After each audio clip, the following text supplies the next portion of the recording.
All right, good morning, everybody. Today is Wednesday, July 2nd, 2014, and this is Before the First Cup with Jules on UCY.TV. How's everybody doing this morning? It is kind of a cloudy, cool, chilly morning. I don't know, I was up a couple hours already, and when I woke up, it was sunny and kind of warm. But it has since gotten really overcast and kind of chilly, so I don't know what's going on. But, hey, at least it's not storming while I have wires connected to my head. And that is one thing that I worry about at times. I am just working on posting my coffee cup like I do most mornings, so we'll get that out there. Today is Coffee Before Talkie, which I think is a pretty, it's a pretty average phrase for me in the morning. So, I don't know what's been going on the last couple days. I have kind of had my head buried in the sand, trying to clean up lots and lots of stuff that's been sent my way and left for me before I can even imagine getting out of here for the holiday. So, I've kind of been occupied with that. Got like 20 more shows that I need to go through, get cut, reprogram, get everybody set so they can take a holiday before I can think about mine. I don't think there's anyone to do the show Friday, so I'm probably running a rebroad. I'm debating if I'm going to be around tomorrow. I got to see how far I get today. And then I don't know for next week what's going on, but somebody will be around or something will at least be running for this show. So I don't know. I've been sitting around for the last 2 hours. Came up with some pretty interesting news. I kind of missed everything last night. Don't even know. I don't know. I've been sick. I'm sure that you guys all know that. I had my crown, my permanent crown, put in yesterday, which kind of sucked. Had it out with my dentist. Let me just ask you guys something. So, I was absolutely fine a week and a half ago, and went to go have my crown done. And anyone who's had a crown knows how that kind of goes. They grind the tooth down that's cracked down to a little nibby, and then they make you bite something, and they make you a temporary plastic crown. And they might make you bite something else, and they ship out the permanent one to the crown factory. And it takes a few weeks for that before you can get a permanent one in. So I was there about a week and a half ago. It was my very back molar that had cracked, and it had one of those big old amalgam fillings in it. So the dentist got out his Dremel tool and spent 40 minutes, grinding it down to a little nibby. And, you try super hard not to swallow any of that crap, and they got the little sucker thing going. But, you always swallow a little bit of something. And, you got to figure there's, with the water that they're spraying in there, and the particulate matter that's spewing around, and especially in like a back molar, that filling's probably 30 years old, there's got to be some bacteria. You know what I mean? It's all becoming aerosolized, and the dentist and his helper all have their little face masks on, but you're sitting there with no face mask. So anyway, wasn't thinking about this at all, but I know I've read all kinds of stories about bacteria in teeth and all the issues that they think they can cause. There are people that have heart issues. One of my friends, and my mother, as a matter of fact, or two of them, that before they have any dental work done, they need to load up on antibiotics to prevent any type of whacked out infection. So anyway, I had this done about a week and a half ago. The very next day, I wake up feeling like I had gotten run over by a truck. And it was all on that side, too. The right-hand side was, like, all congested. Like you feel like someone punched in the eye a couple times. But I'm like, oh, man. And you can catch them. If you catch a sinus infection, especially with allergies, you're pretty good at, feeling the signs. But you can catch them quick, especially if you just keep it cleaned out. Well, No, I made the mistake of doing a mass cleaning then a day or two later. Cleaned downstairs, moved kitty condos, vacuumed for a few hours, and inundated myself with dander and dust and cat hair.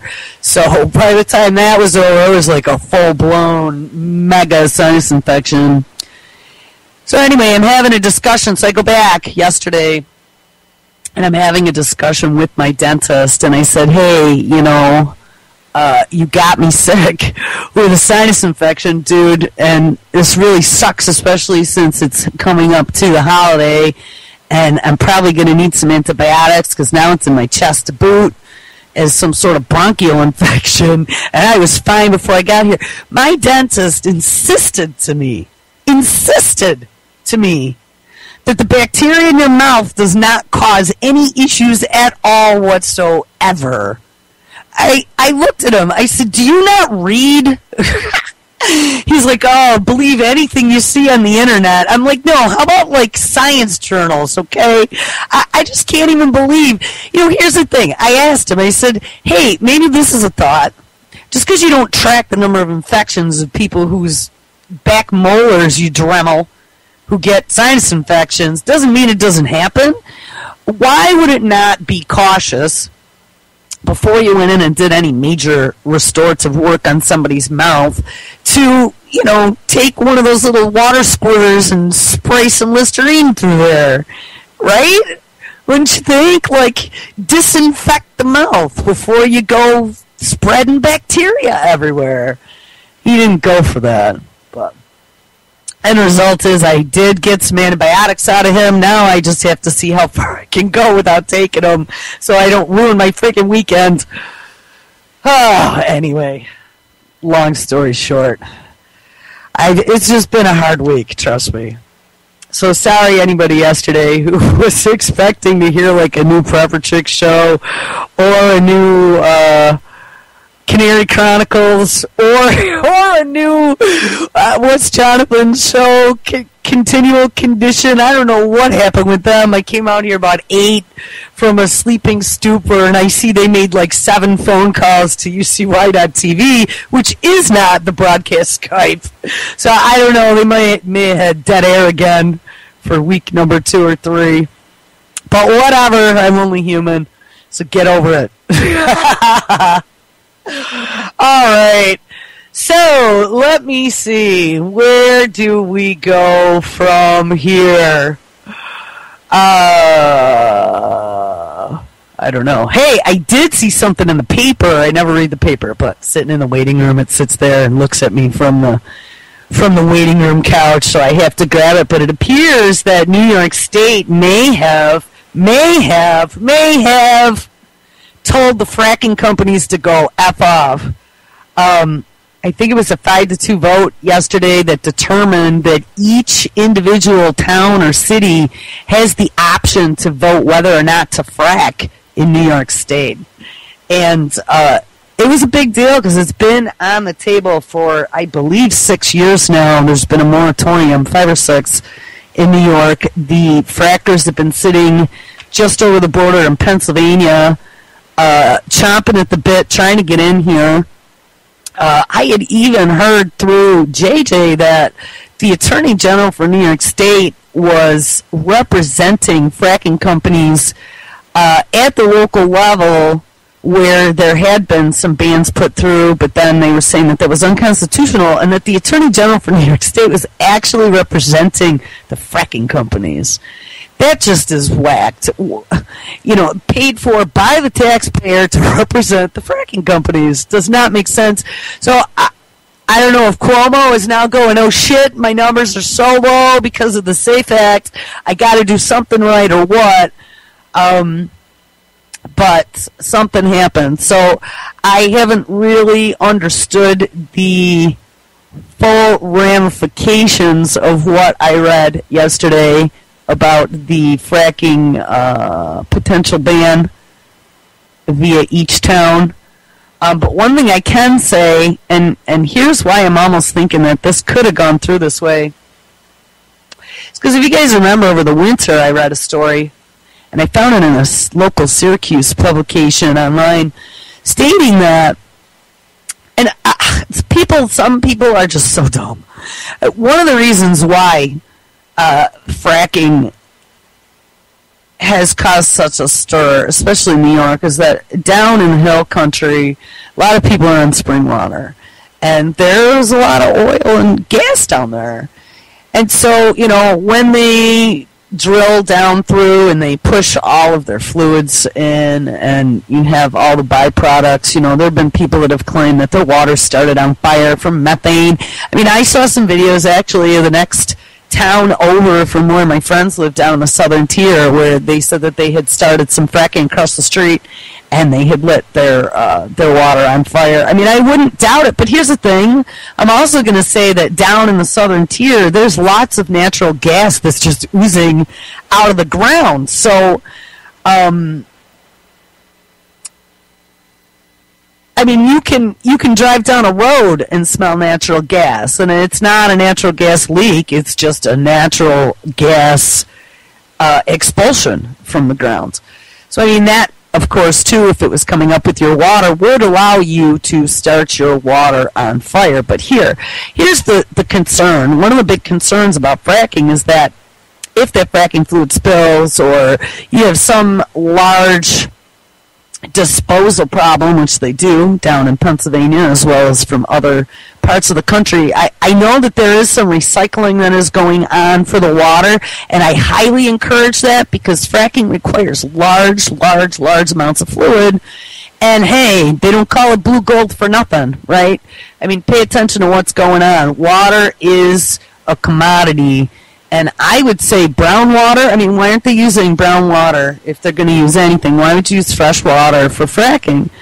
But, so they got all this wastewater laying around, and the places that aren't recycling it, they need to get rid of it somewhere. Well, this local article that I read out of a Syracuse paper this winter had stated, here's what they're doing with it. They went to all the towns in New York, and they said, hey, you know what?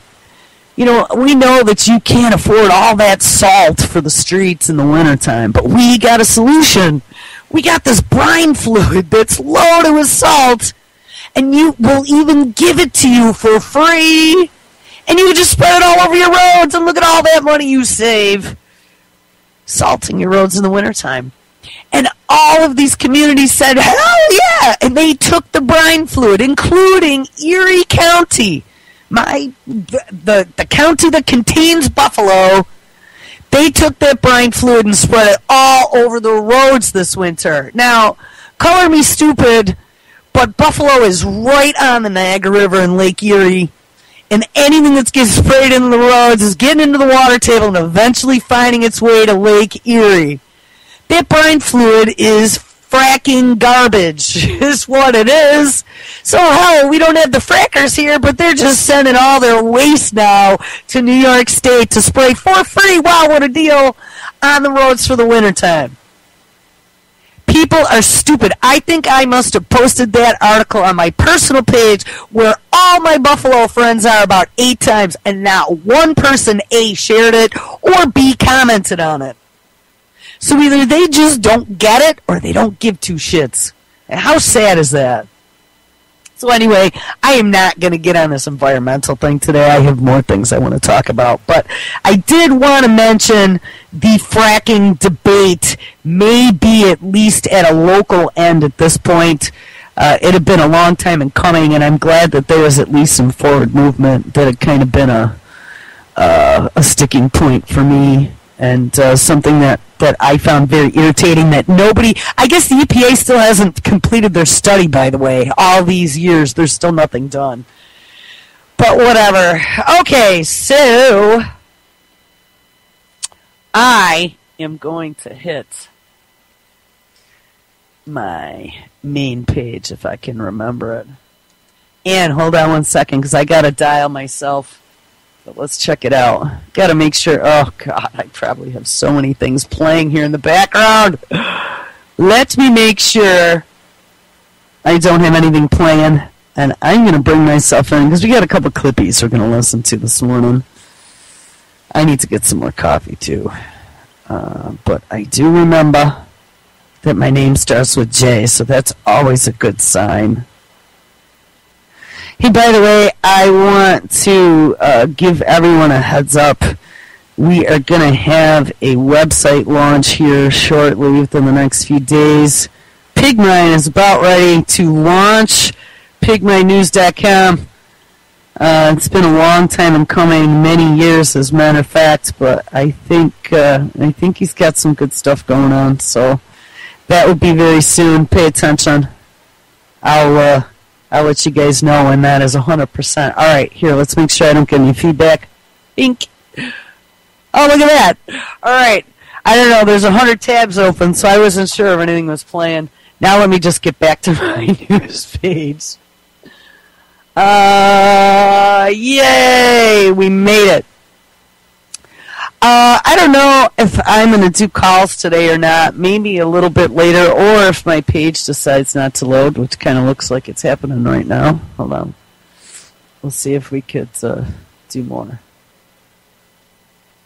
There we go. Okay, so, hey, here's something that sure caught my eye this morning. Drum roll, please. Nicolas Sarkozy, Mr. Worm Lips, was charged. I'm not sure with what, but there was a whole thing going on between him and the old IMF chief way back when, and I still say that he was set up, and I think that was proven, by the way, him with that cleaning lady in the hotel in New York City. It was just as the IMF chief was saying, hey, let's go kind and gentler for IMF, especially with Libya.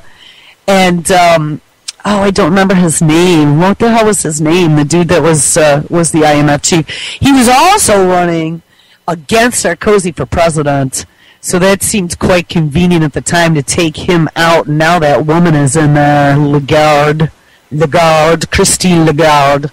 But, hey, let's check this out. I just saw this news, so I was pretty excited. I want to find out what Worm Lips was charged with, so hold on. Let's see. Oh, it's really short, too. And I have no volume. It's one of those videos with no words to it. American Free Press, Freedom Press, whatever they're called. So hold on, I'll have to read to you. As the car is pulling out of the parking garage from the sortie, says former French President Nicolas Sarkozy following 15 hours of questioning. Wow. And ex-leader is charged with corruption. No shit. And, oh, the anticipation is killing me. And that's all there is. Okay. That was 29 seconds. I wish I could get back. Oh, wait, there's no. It's former French President Nicolas Sarkozy is seen leaving the High Court in Paris following 15 hours of questioning after being charged with corruption and influence peddling. Hey, can we get some of our congressmen in on that trial as well? There was one more clip that was titled something to the likes of Congress for Sale. Really? Here we go. Go figure that out. Elected representatives turn nearly everything they do into a press release or a photo op, but not this time. No one wants their fingerprints on this one, a move that, so to speak, sheds darkness, not light, on those overseas fact-finding trips that lawmakers seem to love, the kind that take them to exotic places with big money interest groups picking up the tab. Let's get more now from Justice correspondent Pamela Brown. Members of Congress have had the travel bug for years, visiting places like the Old City in Jerusalem to get a sense of the age-old problems there. In fact, Israel, France, Turkey, and Ireland rank among the most popular destinations for lawmakers, who are traveling there for free because private sponsors pick up the tab, totaling millions of dollars each year. It used to be each member of Congress must reveal who paid their tab on their personal financial disclosure forms, one of the most high-profile forms lawmakers must file. Now that requirement has changed. It's clearly been done to allow members to escape accountability for lavish trips. Whenever a member of Congress takes an expensive trip, watchdog groups and their constituents ask questions. Why did they need to take this trip? And if they don't have to reveal this trip on their financial disclosure forms, people won't know about it. Buried on page 35 in the House Ethics Committee's guidelines provided to Congress members states the change, meaning the gift of travel, regardless of its dollar value and paid for by a private source, does not need to be reported. The unpublicized change went unnoticed until a reporter with the National Journal spotted it. The chairman of the House Transparency Caucus says that's part of the problem. I only know what I read in the newspapers. I did not know this had taken place. Now, Congress members must disclose all their travel records to the clerk's office instead. The House Ethics Committee says the information is still easily accessible and the change streamlines the process. Congressman Quigley disagrees. The wise Supreme Court Justice said that sunshine is the best disinfectant. It doesn't hurt us to be duplicative. I think it helps us at a time when trust in Congress is at an all-time low to be as open and accountable as we possibly can. The trips in question are financed by private, nonprofit groups, usually billed as fact-finding missions. House Democratic leader Nancy Pelosi is speaking out about the change in a statement, asking the House Ethics Committee to reverse course. While the committee's aim was to simplify the disclosure process, Congress must always move in the direction of more disclosure, not less, she says. And in a statement, the Ethics Committee tells CNN that it continues to enforce the requirement that all House members and staff who wish to accept privately sponsored travel must continue to receive prior approval and file detailed paperwork about any such trip within 15 days.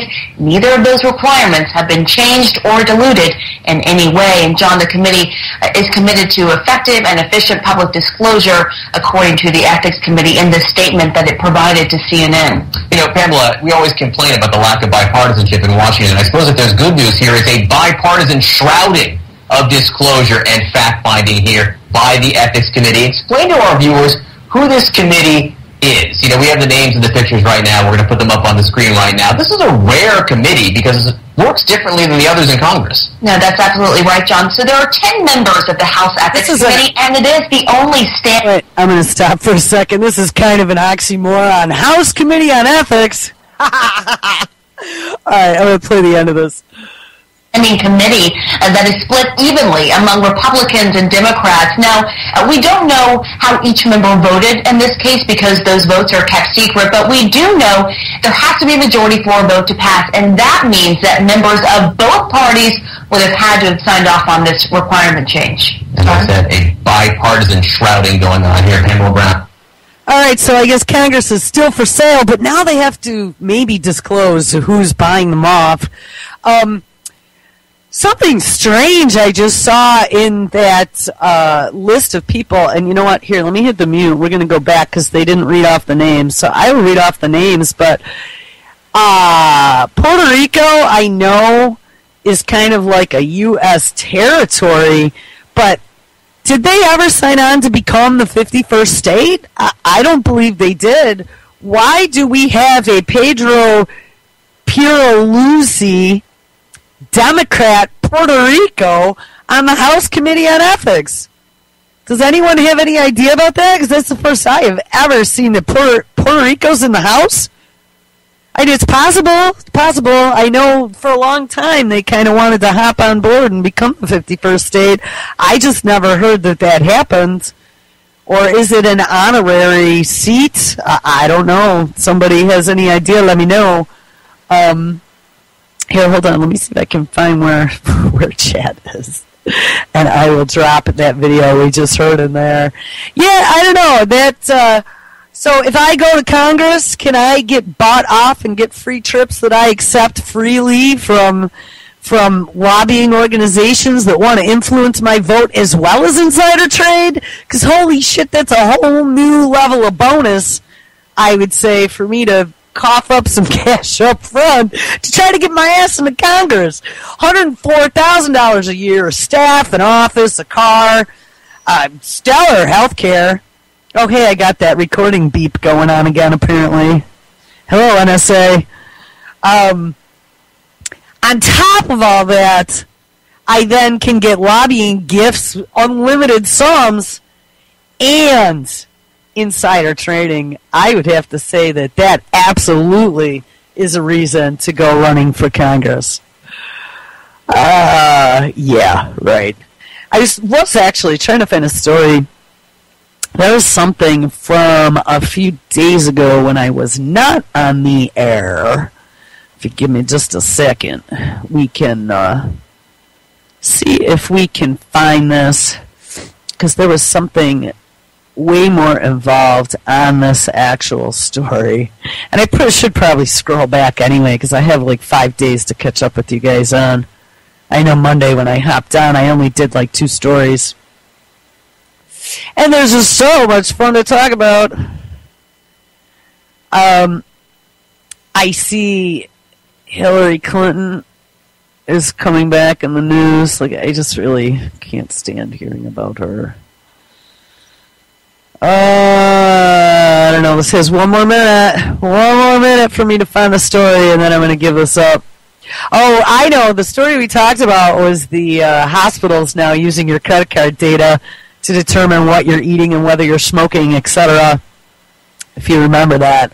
And they'll be able to call you and make you do things. They'll be able to call your kids and try to convince them to get their vaccines or go for birth control. That was pretty whacked out. And it's definitely going to get more prevalent. That was happening in the North Carolina marketplace, I believe. So, Chuck, if you're there, let me know. Let me know how it goes with the healthcare down there. If they start interrogating you and tracking your purchases, that then they spew back to you when you go visit your primary care physician. Yeah, I'm not seeing it. So I guess I'm going to have to... I'm going to have to skip that story for now. But holy crap, there's like so many things I want to talk about. I don't even know where to start. And if I scroll up to get back to the stories, now I'm going to lose all this great stuff from down below. So I guess we're going to have to... Let's stick with the government for now. Obama says the system is rigged. Again. Really? This is AP News Minute. President Barack Obama says Republican obstructionism in Congress is keeping intact a system that is rigged against average people trying to do the right thing. Obama says Republicans have blocked or voted down every single serious idea to help the middle class. And there you go. And I'll tell you what, though, the reason why they released that is because he is on his Hail to the King march right now. If anyone's been paying attention, you know, this whole, what is he going after right now? Oh, damn, there's been so many of them. I don't even know. What's the one he's going for right now? I mean, you know he's going for gun control, but holy shit, hold on, I'm being distracted here. Let me take a quick look, because there was just one yesterday that I was like, Hail to the King! I think I added an expletive that started with an F in there somewhere as well. Hold on, we'll scroll down. La la la. Can I sing? La la la la. So much for first show in the morning. Pow! Did it get deleted from my page? I wouldn't doubt it. I've seen that happen a few times. They don't like when you post stuff like that. It is. It's not on my page. What the hell? All right, then. Hold on. Because I guess I'm going to have to do it the hard way. I hate doing it the hard way in the morning.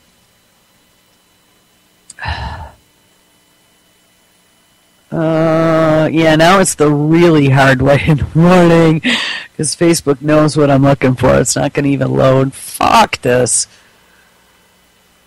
That's alright. I'm not singing now. The canary's flown! I'm just going to have to find the post that says Hail to the King.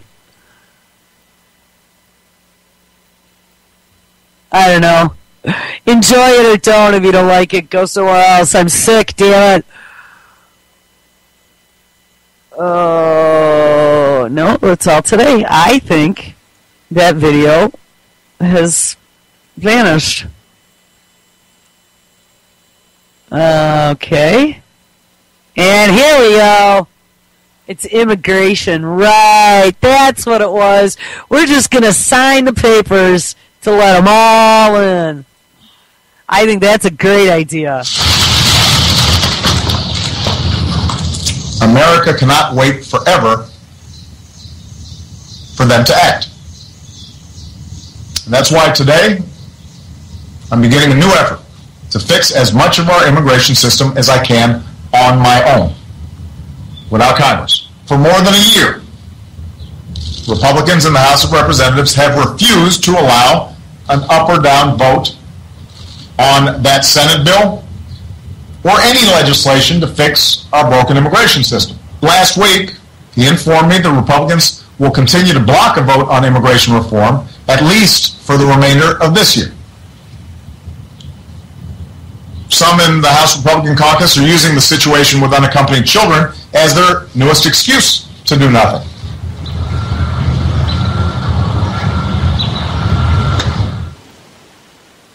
So that was it, I guess. But did you hear what he said?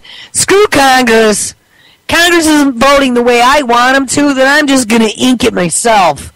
You can't do that shit. I mean, why aren't people, I literally would say, this is torches. This is illegal. This needs to be stopped. Why aren't the congressmen doing a citizen's arrest or an impeachment or something? I mean, I get his thing. I've been in management. I know when you got plans and no one wants to play ball, and so you're sitting with all these ideas that you seem to think are good, but nobody else does, and nothing can go forward because no one will back you. But that doesn't mean your ideas are the best ideas. Maybe, but maybe not. That also doesn't mean that I could just go implement in my little fiefdom and say, screw the rest of the company. Does not work that way, and that's why there's a board of directors and why there's other managers and why there's an executive committee, at least in a corporate world.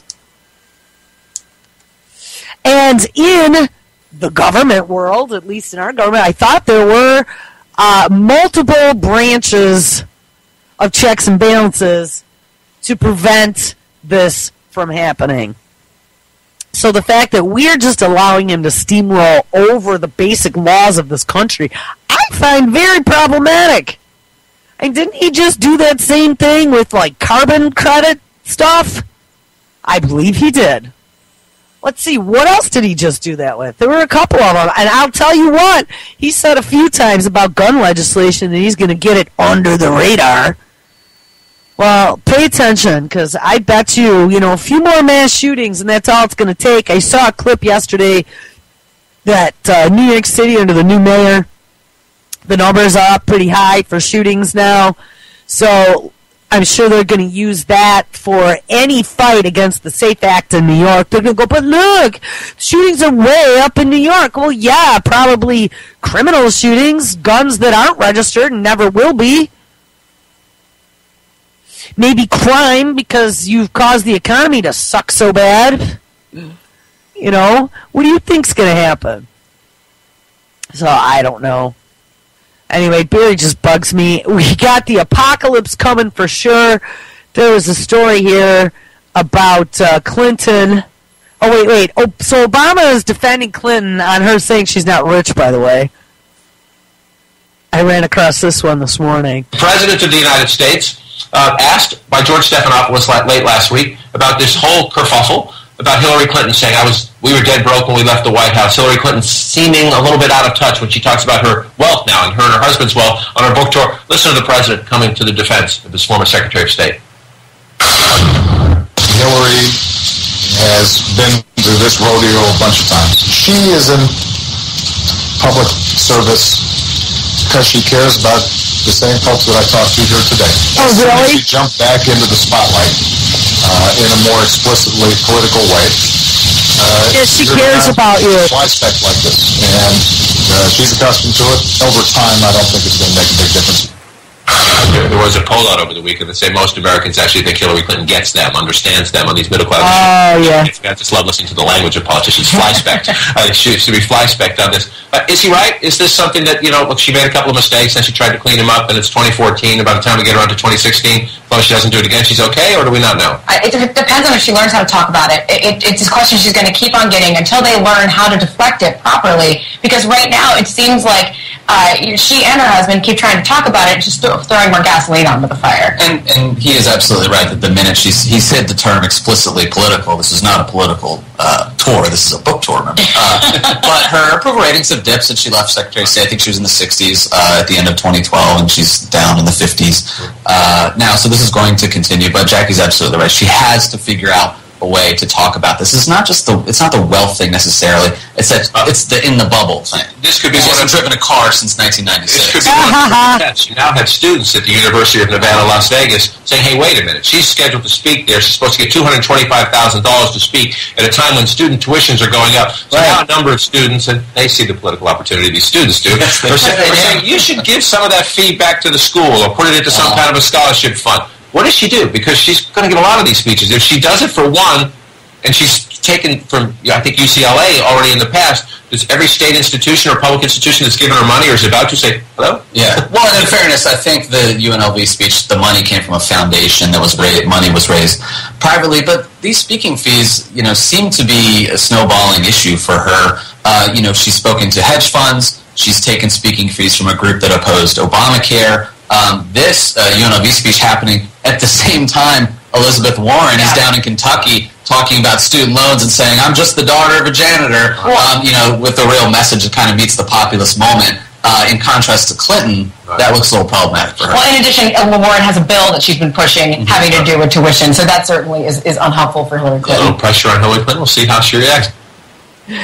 So there you go. Yeah, I wasn't on air the day that news broke, but there was a university that was raising tuitions quite considerably for the kids, and Clinton spoke there and took her huge fee. And they're like, hey, so they're demanding now that she at least gives some of it back.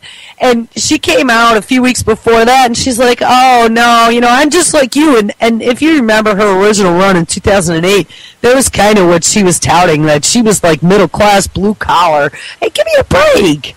She's not blue collar, middle class, living in the Hamptons, wherever the hell she is.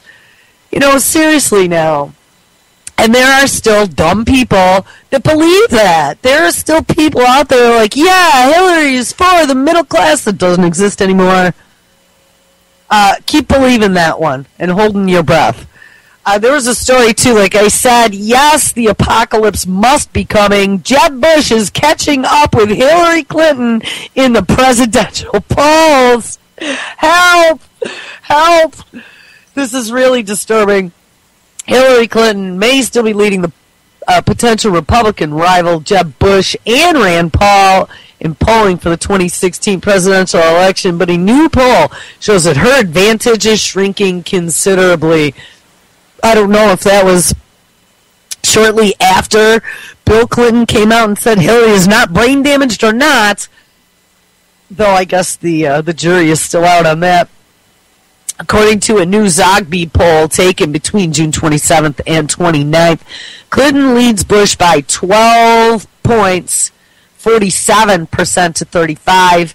That is a 7-point decrease when compared to poll results from early May when her lead was 49 to 32. Notably, Clinton's lead among key demographics is also taking a hit, all the while she has spent the last 2 weeks promoting herself and her new book called Hard Choices. Yeah, I bet that there were lots of hard choices there, Hillary. Among men, her lead is down from a high of 12 points over the last 3 Zogby polls to 6. I think she needs to start wearing lower cut suits. Her standing with independents has decreased from 17 points to 10 and from 60 points to 22.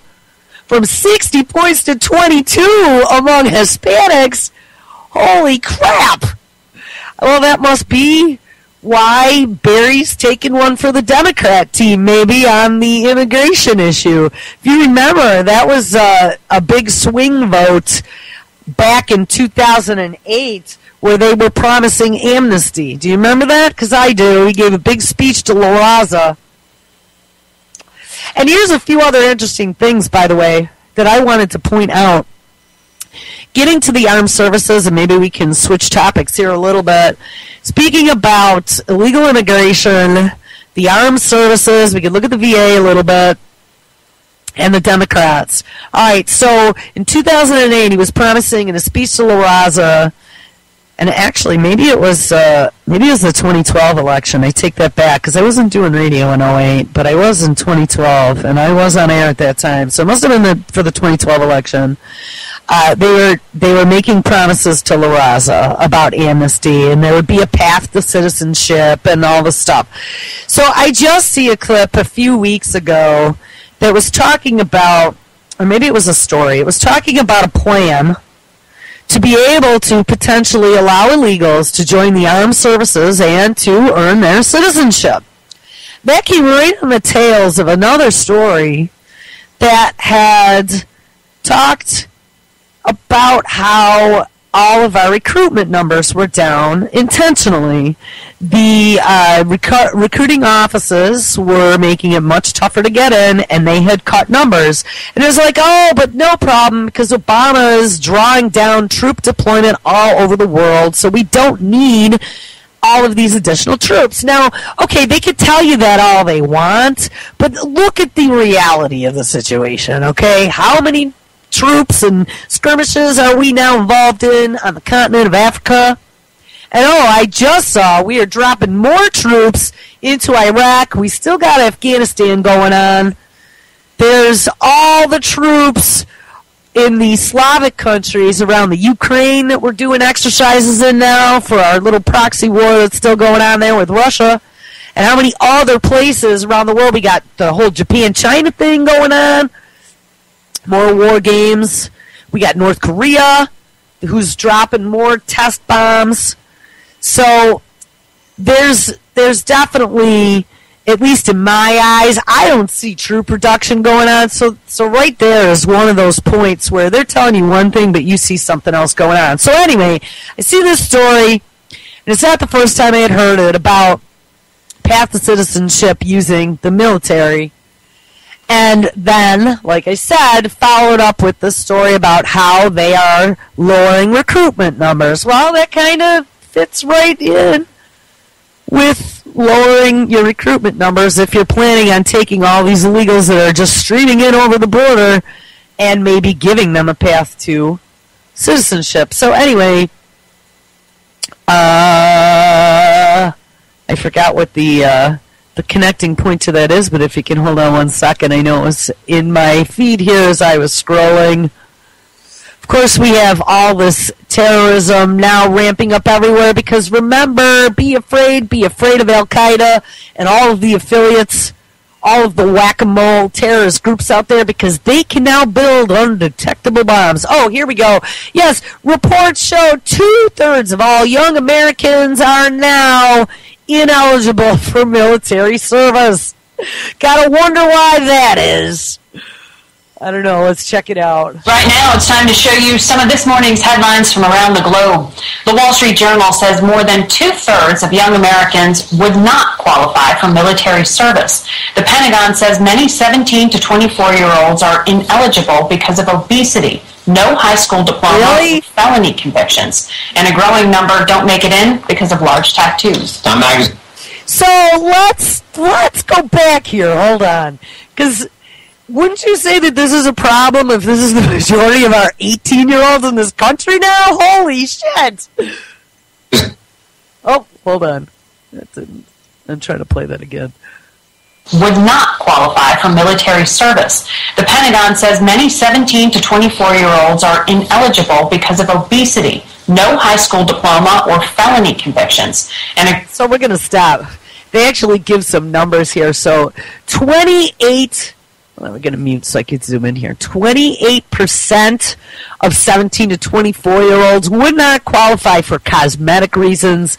It says it's medical, which includes being overweight and mental health. I'm going to assume that also includes tattoos, and I know that there are issues with tattoos because of gang signs and whatever. 31% are overlapping reasons, which that does not give a definition. By the way, those tattoos cannot be on your fingers, your neck, or your face. Oh, that's interesting. I know someone who says that they were in the military but has tattoos on their fingers. Wonder how they pulled that one off, or maybe they never were in the service like I'd always suspected. And 8% are for drugs, and then 2% cannot qualify because of their lack of aptitude. 2% because of dependence, which I guess maybe when you go in you can't have dependence. I don't really know that. 1% because of their conduct. 29% out of all 17 to 24-year-olds in the United States do qualify for service. What a sad number that is. Seriously. I mean, are our youth that dysfunctional that they can't even qualify for basic military service? I mean, I know a diploma is not required. You could at least get a GED. I know people who have gotten their GED and have joined. But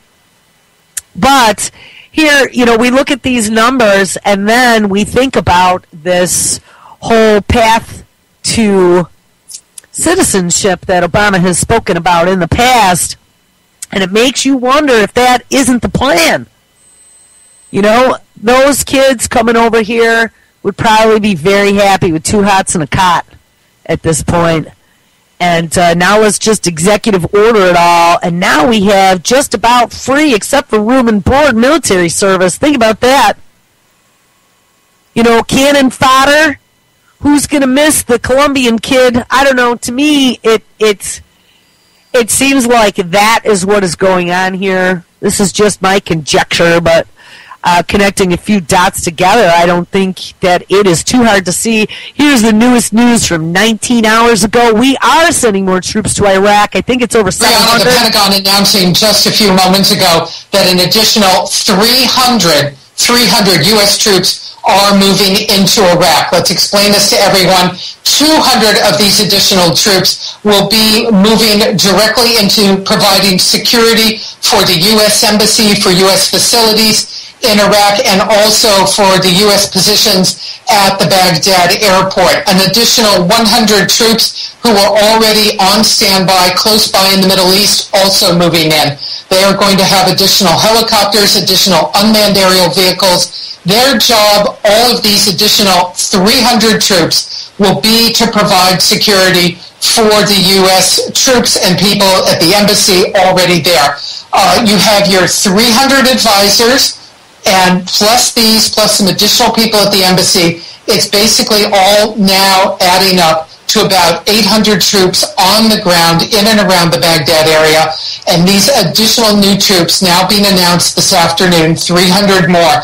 Their main job will be security, help protecting U.S. facilities and protecting the personnel already there. And Barbara, when we heard this announcement first from the president, from the administration, about sending members of the U.S. military or from the U.S. government in, it was up to 300 advisors is what we were told.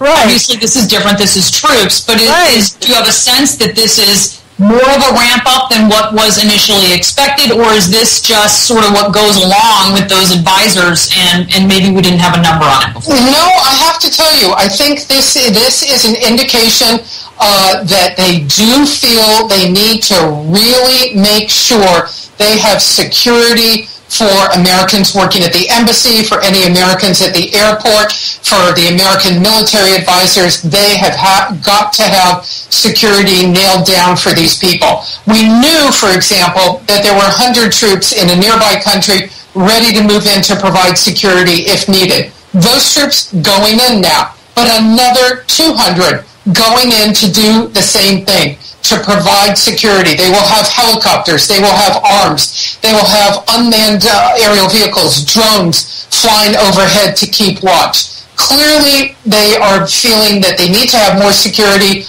around the Baghdad area, which is supposed to be under government control.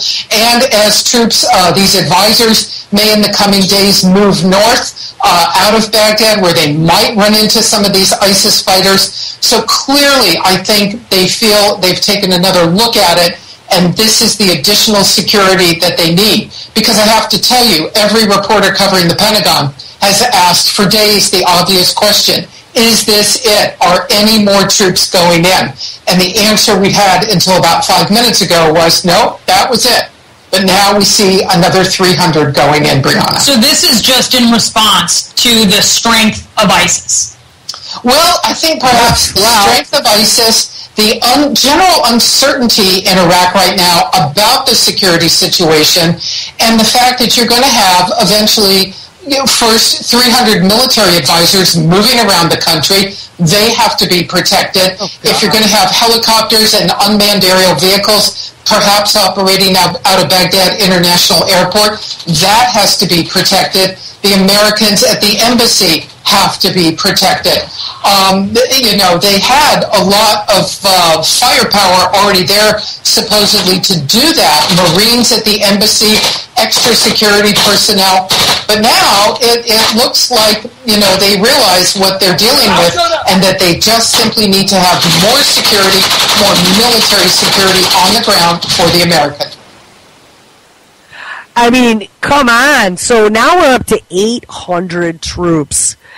I distinctly remember, let's see if we can find this. Wow, there's like a really weird noise, these beeps now on Skype. That never happened before. Let me see if I really quick can find that clip from a few days ago. Oh, wait here, from 2 weeks ago. Pigman 5. Oh, what? There's no...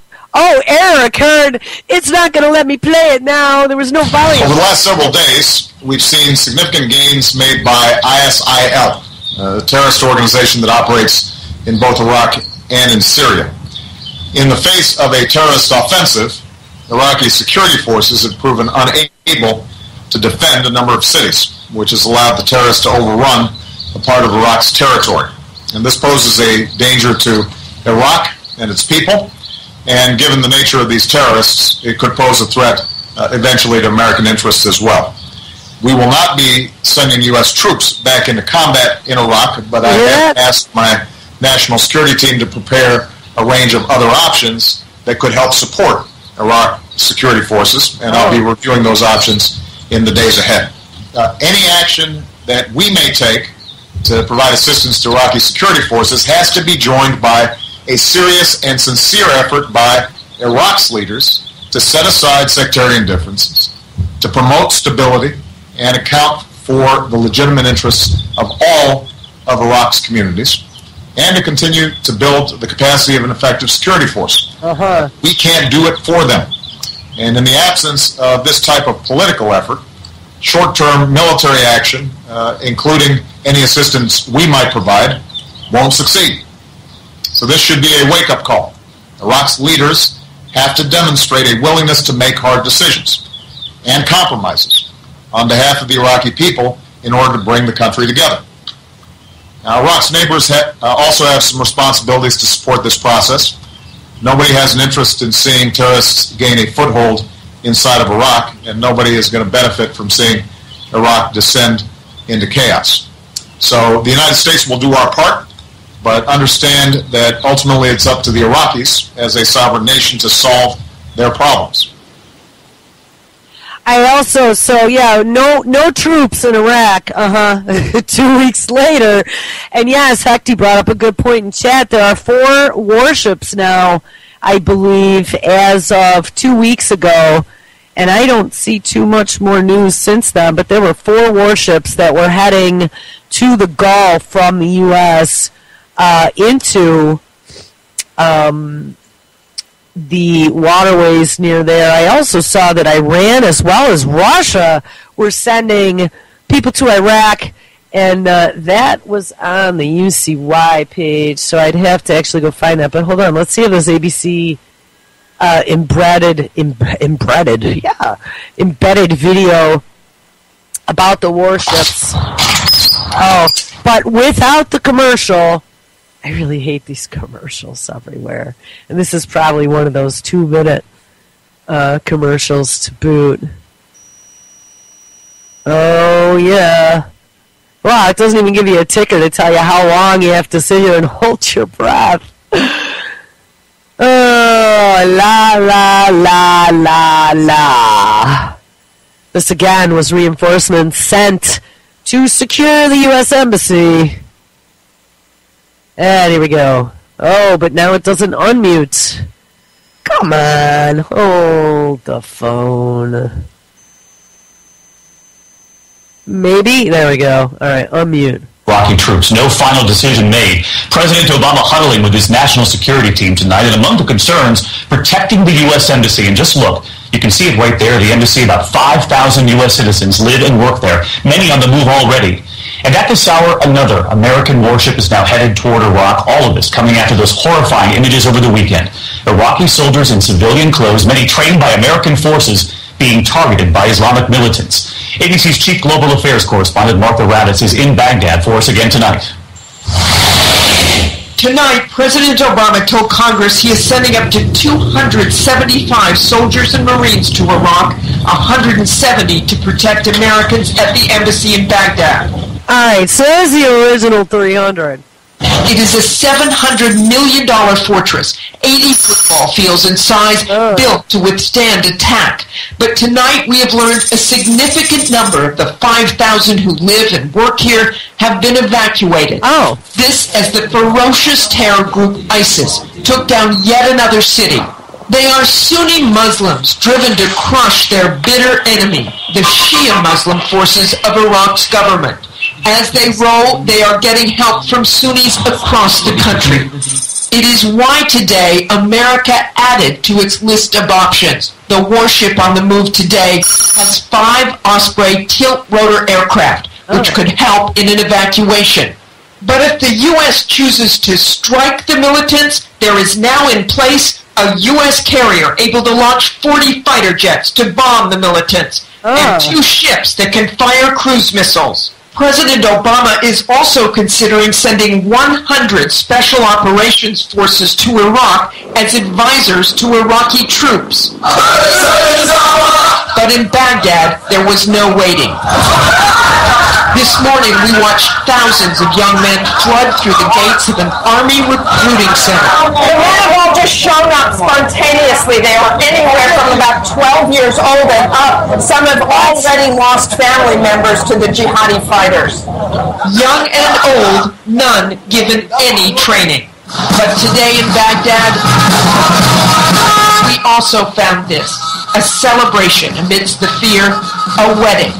A new family that somehow through it all looks to the future. But all right, so I just wanted to play that to illustrate that, yeah, I mean, this is as of, what, the 16th was 2 weeks ago. We sent already 4 ships in there, 275, she said, plus another 100 advisors, so it's 375. And now we're jacking the number up to 800, and those are ground troops, I believe. Here I found the clip about the Russian jet fighter now arriving in Iraq as well. And no audio to this. It looks like it might be a C-10 big cargo. Oh, yeah, well, it was a C-10 or whatever they call those. I think it's a C-10. The big cargo jets, and they're pushing fighter planes out of the belly of it. There was also another story. I know that there had been some conversations about Iran working with the U.S. Then I saw a few stories that said, oh, no, that was a false story. False story, Iran will not be working with the U.S. And then I saw that, yes, Iran is working with the U.S. But before we get there, RT put something out on the 29th which was 3 days ago. So I am suspecting that the State Department at some point will be putting out another press release like the one I read the other day with all of ISIS's name changes to make sure that the Treasury Department has it correct for when they cut the checks. ISIS declares creation of Islamic State in the Middle East, a new era of international jihad. They have now changed their name, I guess, from ISIS to IS. That almost sounds like a bad joke, does it not? That's what I thought, but no, it was breaking news. ISIS jihadists have declared the captured territories from Iraq's Diyala province to Syria's Aleppo, a new Islamic State, a caliphate, they call it. They removed Iraq and the Levant from their name. Now, come on. Wasn't their official name the ISIL, also affectionately known as the ISIS? Formerly known as, and then there were like 32 other names that I read, formerly also associated with al-Nusra, who we are not affiliated with anymore. Right? There's that whole State Department press release. So now, we are no longer ISIL, we are now IS. Oh, this is ridiculous. ISIS announced that it should be now called the Islamic State. You know, I really think I need to find that Python clip that I keep quoting. Hold on, we are going to find it. I think it was from the Life of Brian, and it was the People's Front of Judea. Let's see if we can find it, because this would be the miracle of the internet. If we can, oh my God, I did. Here, this is what they remind me of, so it is a big joke to me every time I see any of this. Oh, and here comes a commercial. But it's only a 5-second commercial, because that's the typical. You're the Judean People's Front? Fuck off. What? Judean People's Front. The People's Front of Judea. Judean People's Front. Come, wankers. Can I join your group? No. I didn't want to sell this stuff. It's only a job. I hate the Romans as much as anybody. You sure? Oh, dead sure. I hate the Romans already. Listen, if you wanted to join the PFJ, you'd have to really hate the Romans. The PFJ. Oh, yeah, how much? A lot. Right, you're in. Listen, the only people we hate more than the Romans are the fucking Judean people. And the Judean popular people front. And the People's Front of Judea. The People's Front of Judea. Splitters. We're the People's Front of Judea. Oh. Popular Front. People's Front. Whatever happened to the Popular Front? He's over there.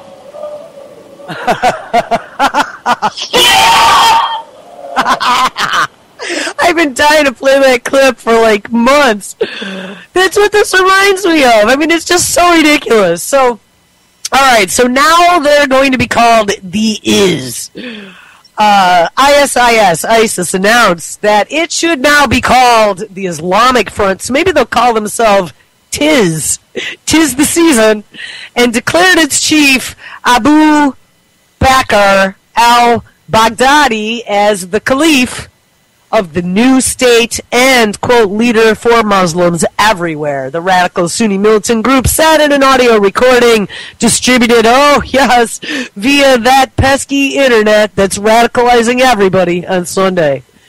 This is the first time since the fall of the Ottoman Empire in 1923 that a caliph, which means a political successor to the Prophet Muhammad, has been declared. Oh, look out, guys. Holy jihad. The decision was made following the group's Susra Council meeting on Sunday, according to ISIS spokesman Abu Muhammad al Adjani. Now, shouldn't it have been the ISIS spokesman? The new Islamic State has marked its borders, spanning the territory captured by the group in a bloody rampage from Iraq's volatile Delilah province to Syria's war-torn Aleppo. The jihadist group has also claimed that they are now a legitimate state. The Islamic State has called on al-Qaeda and other radical Sunni militants in the region to immediately pledge their allegiance, ushering in, quote, a new era of international jihad. The Surah Council of the Islamic State met and discussed the issue. The Islamic State decided to establish an Islamic caliphate and designate a caliph for the state of the Muslims, said the group's spokesman. He described the establishment of the caliphate as, quote, the dream in all the Muslims and the hope of all the jihadists. The militant group, notorious for its brutal violence, turned by the United States CIA, and separated from al-Qaeda in early 2014, it has seized major areas of the West and northern Iraq in recent weeks, committing mass murders opposing Shia Muslims in the region. ISIS, previously now known as, previously made statements vowing to siege the Iraqi capital Baghdad and to march and capture the holy Shia sites of Najif and Barkala. So there you go. How much more fun can this be? We now have a caliph for the first time since the Ottoman Empire in 1923. That has got to have some significance to somebody. Not really sure what the significance is, except that maybe that is the call for international jihadis everywhere. Kind of disturbing. Perfect setup, especially now that al-Qaeda is creating undetectable bombs, which is now going to lead the TSA to ramp up security everywhere and for the warnings all over to look out for the big terrorist attacks that are coming to U.S. soil. Put on a seatbelt, people. They are Homeland Security's most dreaded threats. Explosive devices hidden in objects from shoes to toothpaste tubes and undetectable by airport security. Now the U.S. is considering new airport security measures due to increased concerns that terrorists from Al-Qaeda in the Arabian Peninsula, or AQAP, are developing new bomb designs to fool current security screening. We remain concerned about the capability of some of these elements to develop weapons that could be thwarted by our current security systems. Officials tell CNN there is no imminent threat or plot. However, an additional vulnerability has been identified, which the Department of Homeland Security is currently working to address. The Department of Homeland Security is regularly reviewing our security procedures to adapt to the threat that that is faced by our transportation system. As advisories are required to adequately inform the traveling public, we'll make those announcements. Representative Peter King discussed the threat on ABC's This Week. A number of airports do not have the type of security they should have, and basically we're saying anyone that will be having to move to fly to the U.S., they have to increase their security. We're going to be pushing it, but overseas airport security is a real concern. This is the man believed to be behind the threat, AQAP master bomb maker Ibrahim al-Asiri. In recent months, U.S. officials have warned that Asiri and AQAP terrorists trained under him were improving designs of new explosive devices, such as shoe bombs, that could fool screening systems. The threat has grown all the more severe as chaos in Syria and Iraq has created a safe haven for terror groups to train, plot, and recruit Westerners to join their fight. Allowing them to pool up in Syria, allowing them to have safe haven the size of Indiana between Syria and Iraq, and I say they, I mean Al-Qaeda-minded individuals that now have an army. That is as dangerous a time for an Al-Qaeda threat to the United States as I've ever seen. Yeah, they have an army. And I'm sure that half that army is probably funded, armed, trained by us. You know, I mean, how many times has Hillary Clinton admit that we helped bring about Al-Qaeda by arming and training the Mujahideen, right? Bin Laden had been a CIA asset, right?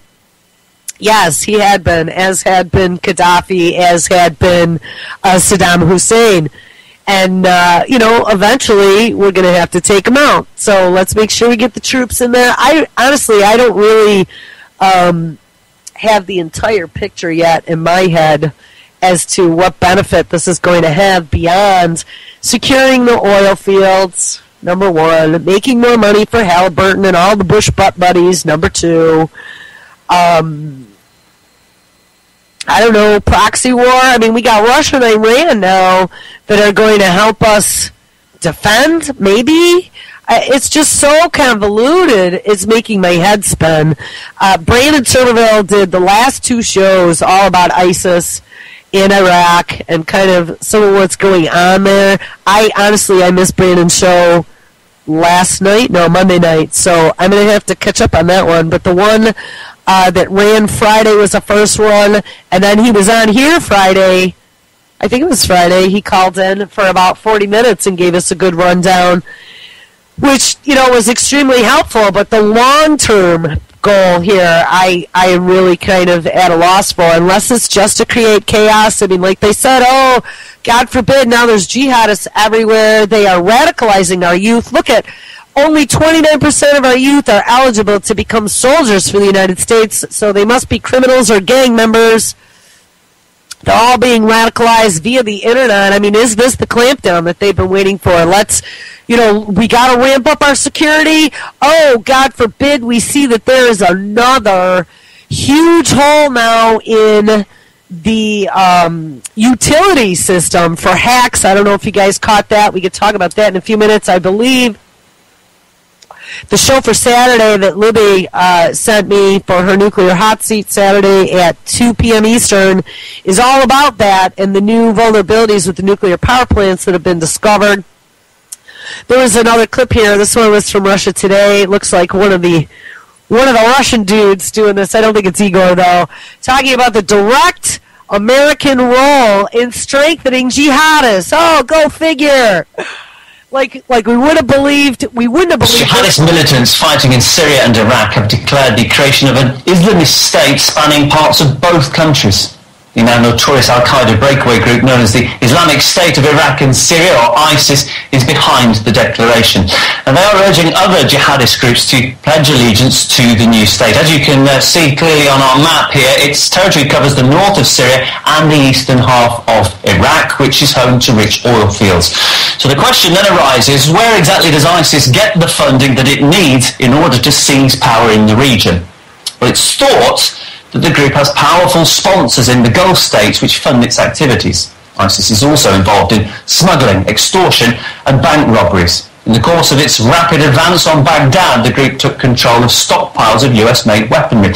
Yes, and even Washington has played its role in the rise of ISIS, as RT's Marina Portmeyer explains. The newest terrorist organization, known as ISIS, is overtaking Al-Qaeda's reign as public enemy number one. Sunni Islamic militants are unleashing brutality and bloodshed in Iraq. But it's next door, in Syria, during a 3-year civil war, where the extremist group got its start. We are where we are because we armed the Syrian rebels. We have been fighting alongside Al-Qaeda, fighting alongside ISIS. ISIS is now emboldened in 2 countries. But here's the anomaly. We're with ISIS in Syria. We're on the same side of the war. So those who want to get involved to stop ISIS in Iraq are allied with ISIS in Syria. There you go. That was Rand Paul. But that's what we've been saying all along. I mean, we've watched this develop from the whole Benghazi scandal in Libya and Stevens getting killed. All of that was due to the fact that there were guns being run out of there through Saudi Arabia to Turkey to train these militants. And like I've said a million times before, you also saw all of the Guantanamo-esque prison breaks, the mysterious prison breaks, of all these dudes that have been locked up and tortured from the Bush-Cheney era released and all pronouncing jihad. See, I can still make that high-pitched noise as they're fleeing to go get their training and their AK-47 Russian weapons to be then sent into Syria to combat Assad. I mean, we were responsible for that. And as we sent them in there to combat Assad and fight as the rebels, I also distinctly remember Obama making it legal, because Madison did an article about this, Obama making it legal for the United States public to contribute donations to help support them. And I remember at the time, I was like, are you kidding me? They just had passed the newest version of the NDAA that had made it an act of terrorism to be found to be supporting any type of terrorist group. Apparently, except for that terrorist group that the U.S. government was funding. So now they get out of control, intentionally or unintentionally, and spread across the border and start wiping out any modicum of normalcy that had begun to develop again in Iraq, which I don't believe there really ever was much of any.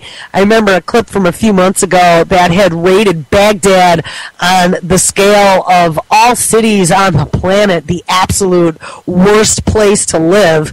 You know, thank you, USA, for that. So we left it like that. You know, I don't know. I don't know how much of this new decimation is true or not. I mean, I know that they were trying, but I don't think it was unicorns and rainbows over there before ISIS came in either.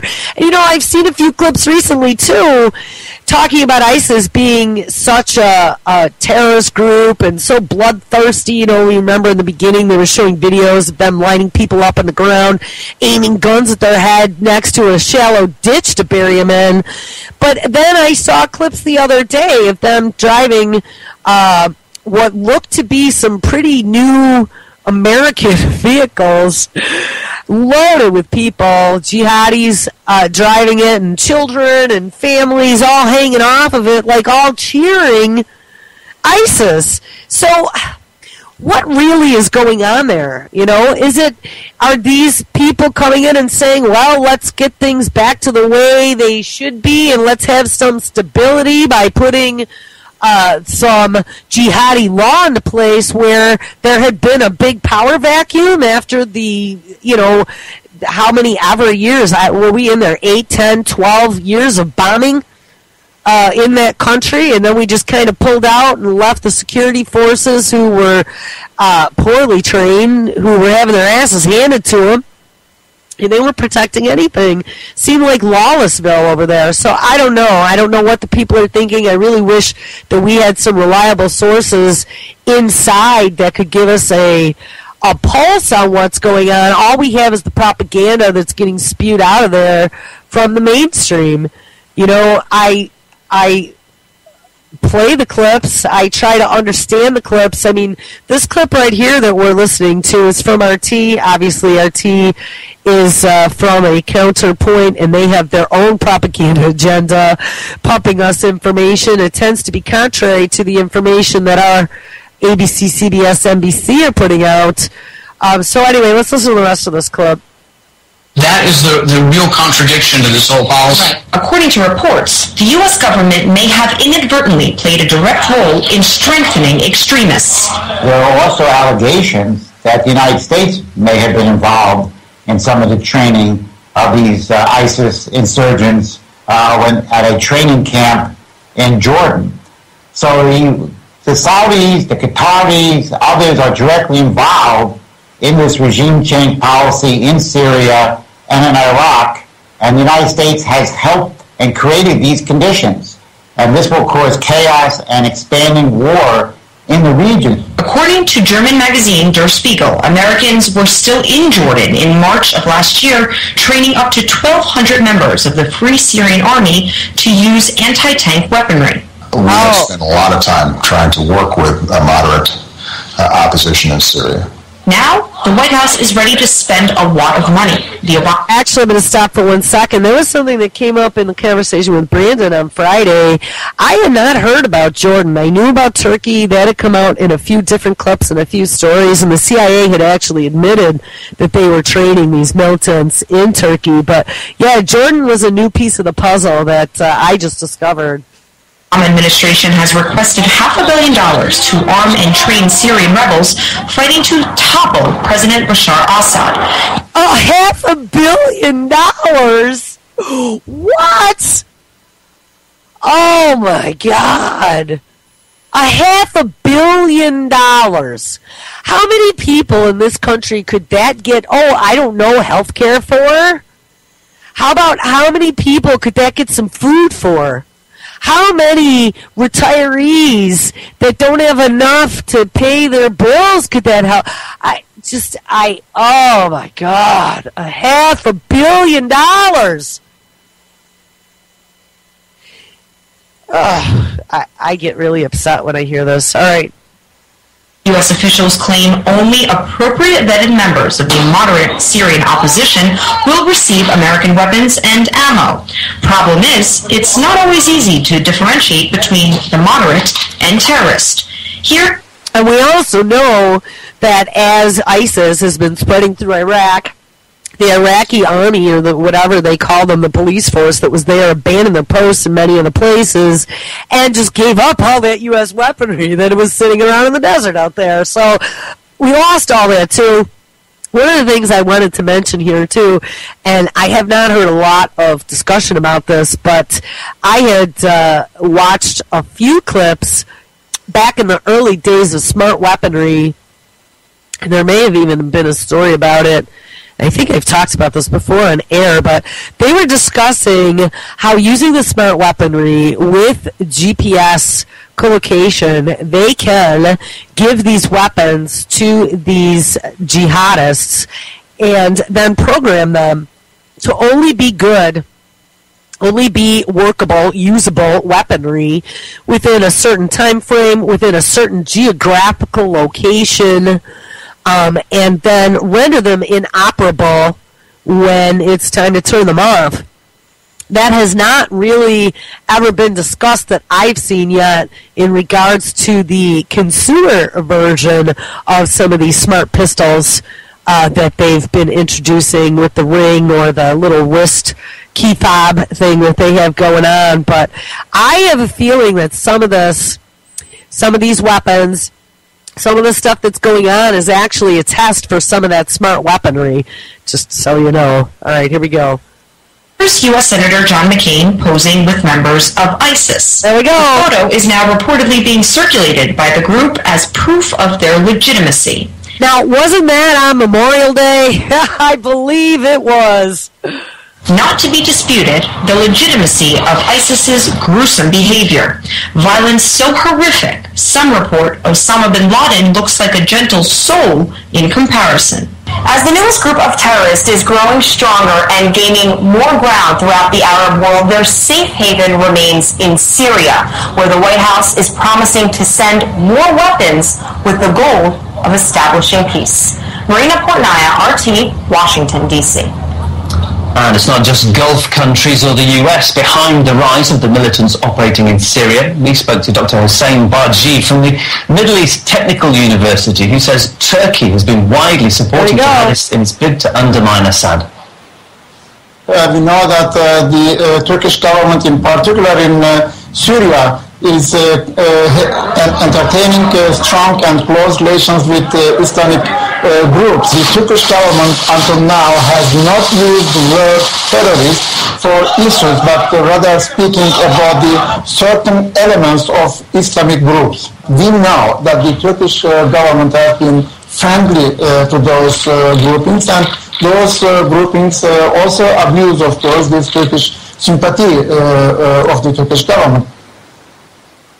So there you go. Turkey and Jordan have been our partners in arming and training these guys. So You know, take that for what it is, but we created ISIS. So, problem, reaction, solution, we create ISIS. Now we have to get all this military gear and a whole nother boots on the ground. This is just such a waste of freaking money. I can't even get over it. And we created our own issue. And now they have these undetectable bombs. They're going to wage war on us. They're all partnering together. Holy shit, this is, since the Ottoman Empire, we've never seen anything like this. Oh! To me, why don't we just line them all up? All the people that are responsible for getting this all set up, and let's just get rid of them all. Why don't we just take all these congressmen on the take, president, his corrupt attorney general, why don't we just send them all to Iraq? Let them all go battle it out. Let all the people that aren't voting for this, who don't want to spend their tax dollars, who didn't want a round 3 to get out of this. I didn't decide that my tax dollars were going to go to fighting Iraq again. And honestly, I don't even want to talk about this shit anymore. If you want to know my honest opinion, to me it makes my head hurt. And hey, you know what? It's all a big ploy to get the military-industrial complex to start turning some more profit for what are we in now? Let's see, January, February, March, April, May, June. So we just entered Q3. Q3 is going to look great on paper. All those congressmen that are invested in the military-industrial complex are going to make bank. They could sell their stocks. They could buy more stocks. They probably all bought more stocks at the beginning of the year. And I bet you Lockheed Martin and all those people out there, those companies that are actually considered people now. You saw that Hobby Lobby garbage, that now a corporation is considered a person and can make decisions. They are all going to be making all kinds of money.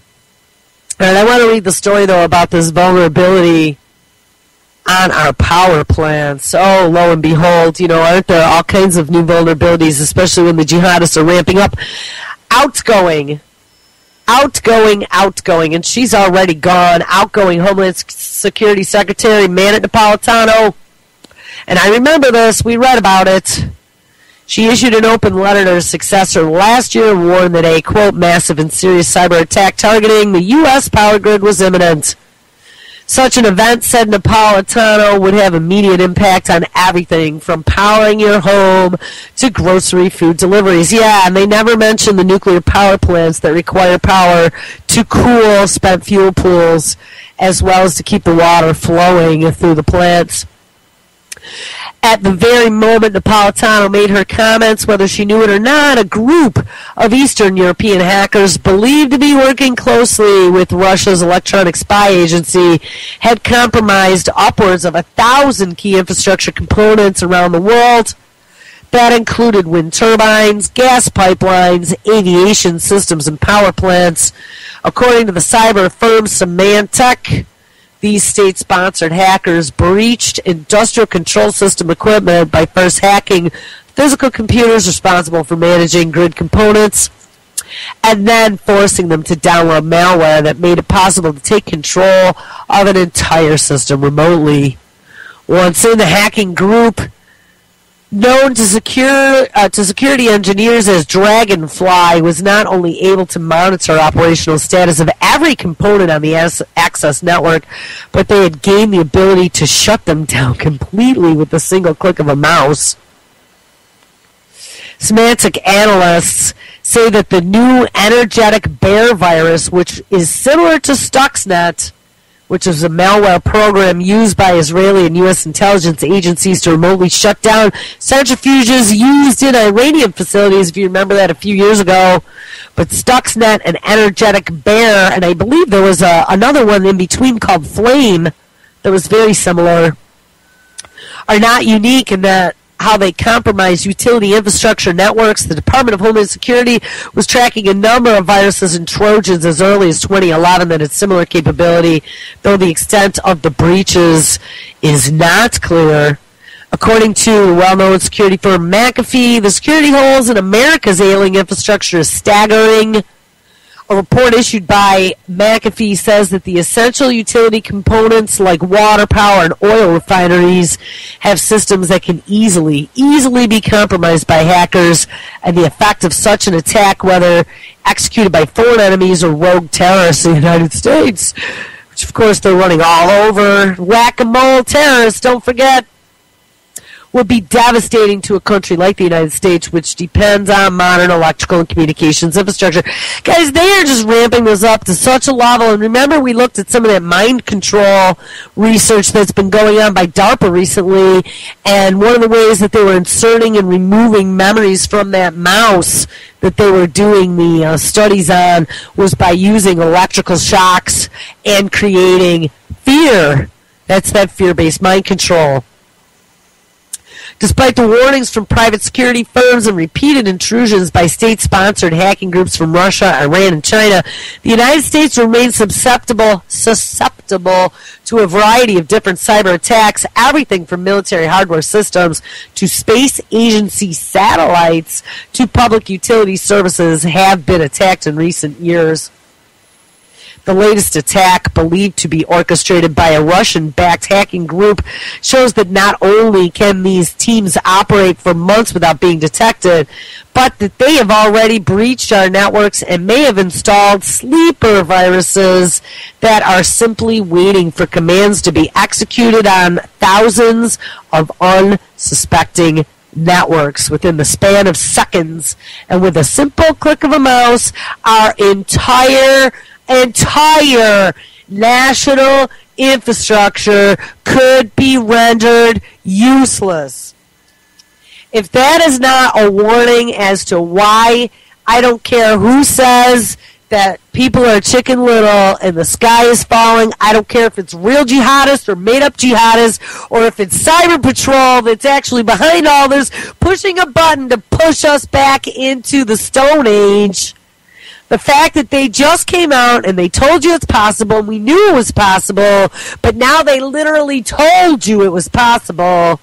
You had Dick Cheney out saying the other day, oh, hey, look out, because we might still have these terrorists dressing up as illegals running across the border with suitcase nukes.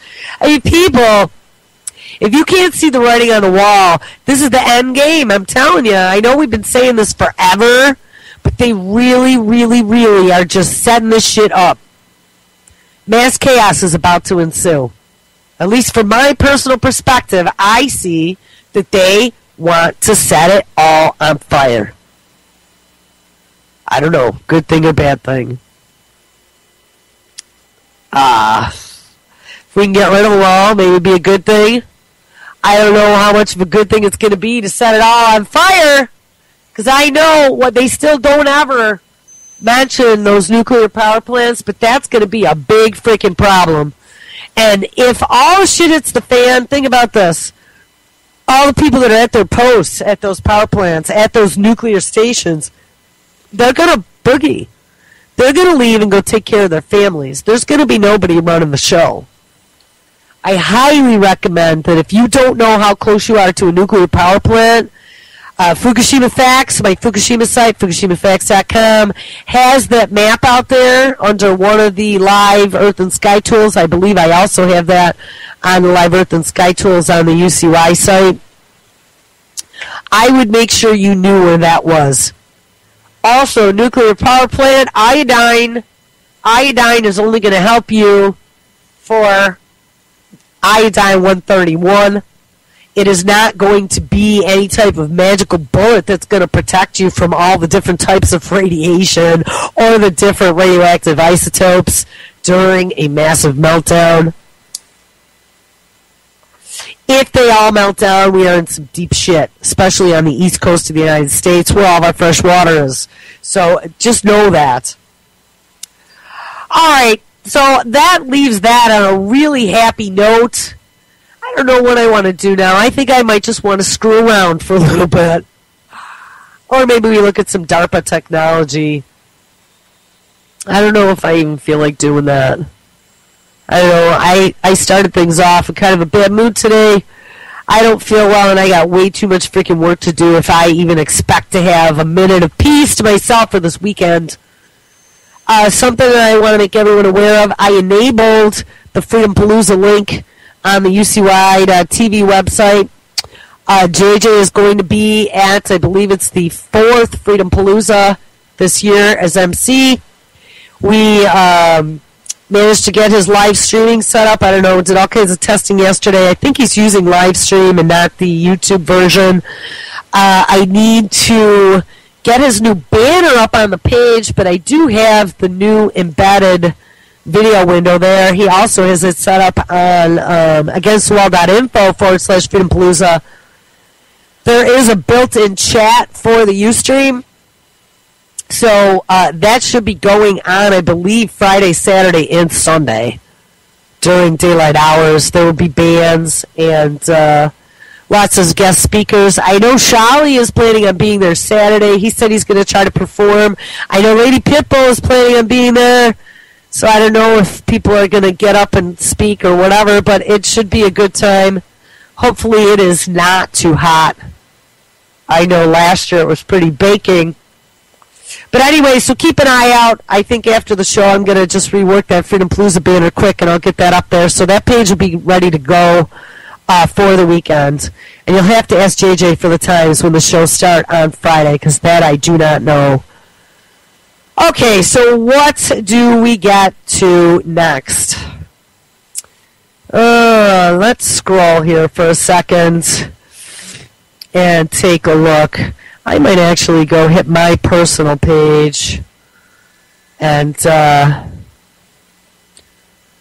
see what I dug up first thing this morning. I know there was some interesting things.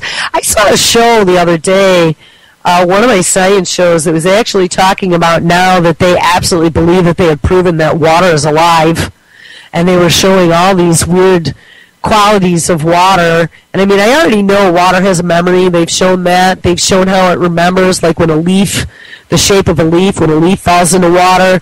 They showed how emotional states can be imprinted upon water. We watched a documentary, actually when I was in Michigan visiting Lady Pitbull, about that. It was very, very interesting.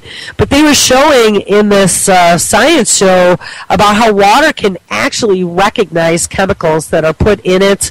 It isolates the chemicals and it surrounds it and locks it in like a cage. It was very, very oddball-y. There was one other thing too. Hold on. Let me open a new page so I don't lose where I was. My brain is still working in slow-mo. When I'm out by myself, I don't really get a break to go get coffee. So I am on a cold cup number 1, really. But here, let me hit my page, because I wanted to take a look at this. We talked about the fracking ban. Oh yeah, water behavior breakthrough opens a crucial door in chemistry. I'm assuming that this has something to do with the show that I just saw, because this is a brand new scientific paper that was just released. A multi-institutional team has resolved a long unanswered question about how 2 of the world's most common substances interact. In a paper published June 30th in the Journal of Nature Communications, Manos Macrovaceae, which looks like a really good traditional Greek name, the Paul A. Elfers, professor of chemical and biological engineering at the University of Wisconsin of Madison, and his collaborators report fundamental discoveries about how water reacts with metal oxides. The paper, called Water Clustering on Nanostructured Iron Oxide Films, opens doors for greater understanding and control of chemical reactions in fields ranging from catalysts. Is that catalyst? Catalysis. I've never heard that term, but I'm assuming it is the act of a catalyst. To geochemistry and atmospheric chemistry. These metal oxide materials are everywhere, and water is everywhere. It would be nice to see how something as abundant as water interacts with materials that are accelerating chemical reactions. Yeah, so it's a catalyst. Those reactions play a huge role in the catalytic-driven creation of common chemical platforms such as methanol, produced on the order of 10 million tons per year for uses including fuel and as raw materials for chemical production. 90% of all catalytic processes use metal oxides as a support. Therefore, all of the reactions, including water as an impurity or a reactant or product, would be affected by the insights developed. I don't know what the purpose of this is, so this must not be the study that shows the water is alive. But it is showing, there was another part to that study that showed how they caged these other chemicals and reacted with them, and it was different than they had ever believed. So, I don't know, put on a seatbelt because they're talking about nanoparticulates as well. This can't be a good thing for the world of nature in the future. Here, talking about privacy, let's take a look at this. So, I've heard about some of these new LED smart lights. There was a story a while ago that came out, and I almost didn't believe people that these things can spy on you. But there was a clip that came out. Of course, they're getting rid of all the incandescents. People and Places switch into energy-saving LED bulbs. Now, a California company is turning those cutting-edge lights into networks. They can send and receive data, but as Bill Whitaker shows us, the technology creating new opportunities also raises privacy concerns. Should you find yourself in Terminal B at Newark Airport, look up. Those aren't just new lights, they're smart lights, a sophisticated array of LED fixtures with built-in sensors and cameras connected over a wireless network. They monitor security, the flow of foot traffic. Newark's primarily interested in energy savings. Hugh Martin is president of Sensity, the Silicon Valley company that developed the smart lights at Newark and this parking garage in San Jose. So these lights, they sense that we're walking? Yeah, there's a motion sensor in each individual light. What does this do as far as energy? This week we saved about $3,500 or over $182,000 a year in energy saved just from this. Across the globe, cities are phasing out old energy-wasting incandescent and sodium bulbs and replacing them with LEDs, which can act as a power hub that can be tailored for high-tech add-ons. That's the smart part. They're also 90% more efficient, longer-lasting, and much brighter. Whoa! That is bright. There are about 4 billion outside lights in the world today. Imagine all these lights connected in one global network. Yes, imagine. This is one of just a few places in the country where a smart light network has been installed. The Silicon Valley building uses it primarily for security. And here's how it works.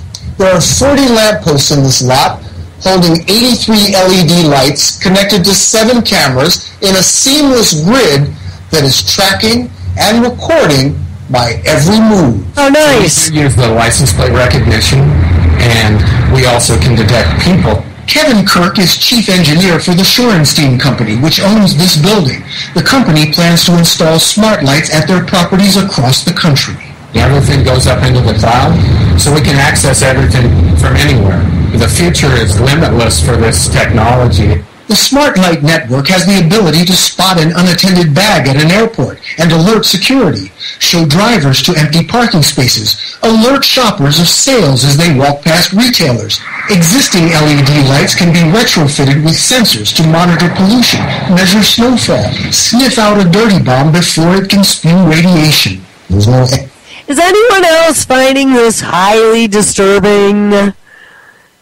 These lights can spy on us everywhere, and as GE decides that they are no longer making incandescents, that they moved over to China production, and now they're going to be producing LEDs, which require a hazmat team to clean up if you break one. which also they really don't have a good way to dispose of them, so they're just going to end up in standard landfills contaminating everything. They also are going to be the #1 smart cloud spy tool. I have a big issue with that. You know, one of my things, I want to go out and spend $1,000, I think, on incandescent bulbs. That's what I'm thinking. This is bullshit. All right, we're going to hear 2 more minutes of this. Into the kind of information you could gather. Yep. And therein lies the problem. In the future, the smart network could track every place we go, everything we buy, everything we do all the time. It sounds rather Orwellian. Wouldn't at least the parents of kids at a school feel better if they knew that there was an analytic a spy? Objects that could be guns on people that were coming into the school? Wouldn't that be a good thing? We're all both benefiting and at risk from this. Dr. Linton Wells with the National Defense University in Washington says technology is evolving faster than our policies to control it. So I think the onus has to be on the citizen. It's your information that's at risk out there. Is the technology getting ahead of us? If we don't have the technology, we won't confront the issues and we won't figure out the right way. With a smart light network, the future can be bright if we're smart about how we use it. For CBS This Morning, Bill Whitaker, Sunnyvale, California. Yeah, the future and might... the velocity of technology is really impressive, isn't it? I feel that too, Charlie. It's almost like we got to catch up. We got nice pieces. Big Brother's watching. Oh, yeah. Yeah, isn't that a great technology? Ha, ha, ha. Wow, this is going to be so bright for us. Holy shit, guys. You know, here's the thing. I've had this argument with my one friend many times over. You know, he believes that technology and DARPA and all this is a good thing. And I'm going to tell you, being in technology for 25 years, okay, I always believed that. And I still believe that technology is a good thing. But the sad fact of the matter is that as humans, it seems to me that the people who are in charge have not morally evolved far enough to have the capabilities to be gods, and that's pretty much the position that they've put themselves in. I mean, for God's sake, they just created a new form of alien life. ACTG, the 4 proteins that exist in DNA, and now we have X and Y to add to that, and they've allowed it to reproduce. Okay, that is brand new life that never existed before on this planet that you better believe is going to continue. And in the end result, here's what my vision is. They are planning on working to get rid of all biological, pure, like version 1.0 life. That's what this is doing. We are being replaced with bigger, better, synthetic, silicone-based life forms, not the old school analog biological. That is a big problem for me, and I hate to tell you, but for all the promise that technology might show, until they can prove to me that this is going to be used for good, I myself cannot approve being a party to this. I don't want to be any part of this. Got about 10 minutes left, so I'm going to read a story from Madison at endthelie.com that I caught this morning. It says, there's 2 of them actually. GM blood cells, genetically modified, to protect tomorrow's soldiers from bioweapons. Blood transfusions containing genetically engineered cells could be the future of countering germ warfare, according to new research sponsored by DARPA, which hopes modified blood cells could help neutralize biological toxins deployed against soldiers.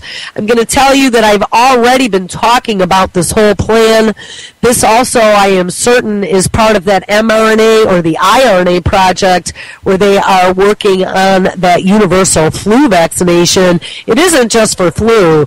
This is actual RNA that can be injected into your body see an incoming threat and then modify your DNA to be able to protect itself against the incoming threat. So this will be against anything that is deemed threatening, whether it be a flu virus or it be some biological bioterror attack. This is in the research. Scientists from the Whitehead Institute for Biomedical Research in Massachusetts were supported by the U.S. Defense Research Project Agency, renowned for being the scientific funding branch of the U.S. military. The researchers involved said that the U.S. was very interested in deploying the discovery against any biological weapon threats. Quote, we wanted to create high-value red cells that do more than simply carry oxygen, says the White House founding member. This is my other beep. I really love the NSA. Hey. We wanted to create high-value red cells that do more than simply carry oxygen, says Whitehead founding member Harvey Lodish in a statement published on the Whitehead Institute website. Lodish collaborated with Whitehead member Hiddle Plogie in this project. The breakthrough study has been published in the Proceedings of the National Academy of Sciences, which harvests Lodish's expertise in red blood cells with biochemical methods developed in the Plogie lab, referred to as sorta tagging. The approach uses, quote, bacterial enzyme sortase A. Remember, they are all enzymes, to bond between the surface protein and the substance of choice, be it a small molecule therapeutic or an antibody capable of binding to a toxin. Such modifications leave the cells unharmed. And here we have laid out the technology to make mouse and human red blood cells in cultures that can express what we want and potentially be used for therapeutic or diagnostic purposes. Guys, I have real problems with this. Now, this isn't talking about the M or the iRNA, so maybe this is a little bit different, but trust me, they are breaking down all of the mysteries that occur within our body and within the building blocks of life to make synthetic capabilities to be able to go in and manipulate those. They're going to sell it to you as a cure for cancer or a cure for something else that ails us, and for the cure for longevity and the Immortality Project. They might even sell it to you as the way for you to get proper health care once they put the substandard Obamacare in, where there aren't enough doctors and you're going to have some robo-doctor via HD camera that's sitting in his resort taking care of patients in the third world, New World America. Says researchers hope that the method could be used to deliver drugs and human organs and in a number of benign medical practices such as treating strokes. So there you go. DARPA, created in response to the Soviet launch of Sputnik, was established in 1958 and tasked with the development of new technologies for the military. Creating and preventing strategic surprise is the company's motto. DARPA is interested in biological and medical sciences designed to improve DoD capabilities, benefiting the U.S. military and saving American lives. Yes, and we all know that they use the guinea pigs called the United States military that they allow to get blown to smithereens as their primary testing ground. It's where we have these retrieving and removing memories. They have some nanotechnology. They have these mind-controlled bionic arms. This is all happening in the military, soon to be tried on you. In DARPA's own 2008 assessment of the biorevolution, the author of the report, Jonathan Beard, states that DARPA's research focuses on, quote, protecting human assets, maintaining human combat performance, biology to enhance military systems, and restoring combat capabilities after severe injuries. Yeah. And believe it or not, they are working on the super soldier. We saw some of that, and on some of that X-Men military armor, body armor. I mean, this is not fantasy any longer. Programs in the area of maintaining human combat performance are aimed at maintaining warfare fighters' peak physical and cognitive performance once deployed, despite extreme battlefield stresses. Hey, let's let all the illegals come in and give them a path to citizenships, and we will have even more guinea pigs to try our technology on. And again, 2 hots and a cot. Nobody is going to fight with that. I don't know. I got a few minutes left. We got a couple things more going on. We got bombshell revelations in the Blackwater case. I don't know if I'm going to really have time to talk about that today. Obama and the Republicans, so sue me. I don't know if you saw that. They were talking about suing Obama for his executive actions. Let's listen to that one. This is all such a joke. Fire them all! But the Republicans have said no to raising the minimum wage. They've said no to fair pay. They've said no to extending unemployment insurance for over 3 million Americans looking for a new job.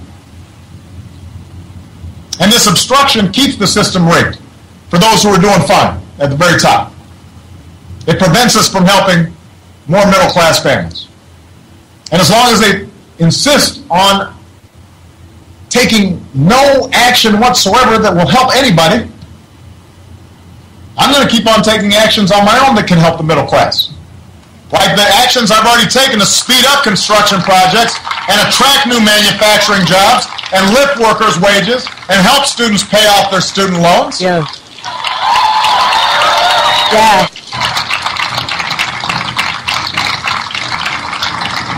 And they criticize me for this.